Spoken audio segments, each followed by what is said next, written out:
Mobil ভালো আছে কিনা খারাপ আছে এটা বোঝার কোনো লাইন নেই, কারণ হচ্ছে মোবিল পুরো গরম হয়ে রয়েছে। হে এভরিওয়ান, আসসালামু আলাইকুম, কেমন আছেন সবাই? আশা করি সবাই অনেক বেশি ভালো আছেন। তো আজকে আমি যাব হচ্ছে আমার মোবিলটা চেঞ্জ করতে। আমি তো হচ্ছে আমার অ্যাপাচি 4B-তে True 4 মোবিলটা ইউজ করি, যেটা কোম্পানি আর কি সাজেস্ট করে যে এইটা ইউজ করেন।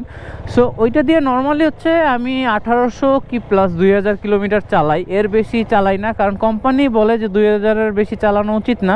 এই প্রথমবার আর কি আমি True 4 দিয়ে মানে অলমোস্ট 2400 কি 2500 কিলো চালানো হয়েছে, মানে এক্সট্রা 400-500 কিলো চালানো হয়ে গেছে। সো এখন দেখতে হবে যে মোবিলের কন্ডিশন কি অবস্থায় আছে, কারণ এত বেশি চালানোর একটাই কারণ ভাই, পকেটে টাকা নাই, যার কারণে চেঞ্জ করতে পারি নাই। সো এখন হচ্ছে মিরপুর 10 নম্বরে আসলাম, এখন এই 10 নম্বর থেকে আমার True 4 মোবিলটা নিতে হবে। True 4 একটা দেন তো, True 4 সিনথেটিক খুললে দেখি, অনেক সময় থাকে টুইনিং করা থাকে।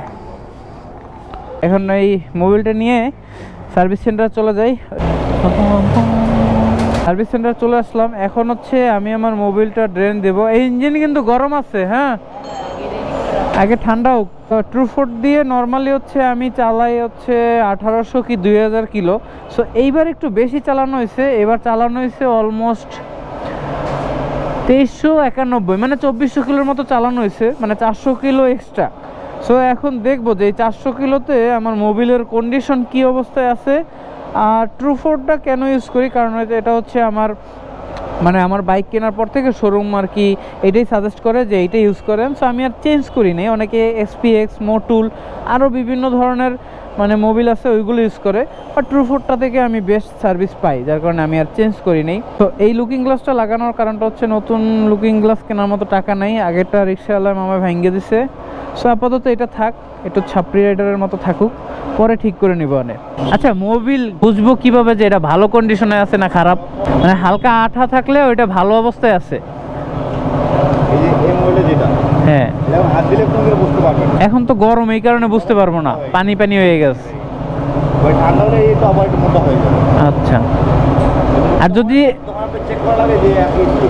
আর যদি পানি একদম পানি থাকে ঠান্ডা অবস্থায়, তাহলে কি মোবিল ভালো? বাদ, ইঞ্জিন গরম না, চালাই আসছি না, এই যে এই মোবিলটা হচ্ছে এখন পানি। সো এখন আর কি এই মোবিলের কন্ডিশনটা বোঝা যাবে না, যখন ইঞ্জিনটা মানে ঠান্ডা থাকবে এবং মোবিলের ঠান্ডা থাকবে, তখন আর কি যদি একটু আঠা থাকে তাহলে মোবিল কন্ডিশন ঠিক আছে।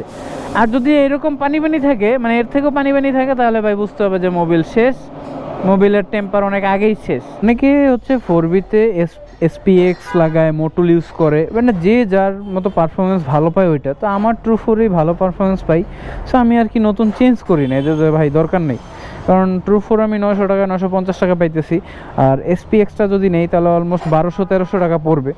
এত টাকা ভাই আপাতত নাই, বেকার মানুষ। সো অল্প খরচের ভিতরে ভালো একটা পারফরমেন্স আমার জন্য বেস্ট। এখন হচ্ছে সামনের ব্রেক থেকে একটা ক্যাশ আওয়াজ হয়, ওটা একটু চেক করব। আর লুকিং গ্লাসটা যেটা দেখতেছি যে ভাই নিচের থেকে উপরে বেশি মানায়, সো এটা খুললে উপরে লাগাবো। ওকে, সো লুকিং গ্লাসটা উপরে লাগাইলাম, হয়তো বা উপরে লাগালে একটু সুন্দর লাগবে, এই জন্য উপরে লাগাইছি। নিচের থেকে উপরেরটাই মনে হয় ভালো লাগতেছে, কি বলেন ভাই? আপনারাই বলেন। ফাইনালি হচ্ছে বাইকের মোবিল চেঞ্জ করা শেষ, তারপর হচ্ছে গাড়িটা ওয়াশ করাইলাম, কারণ অনেক ময়লা হয়ে গেছিলো। তারপর হচ্ছে আমার ব্রেকের সামনের ব্রেক থেকে একটা ক্যাচ আওয়াজ হইতো, ওইটা একটু ঠিক করাইলাম। লুকিং গ্লাসটা উপরে নিলাম, কারণ নিচে রাখলে পুরো ছাপড়ি লাগতেছিল। এখন হচ্ছে এখান থেকে বের হয়ে যাবার পালা।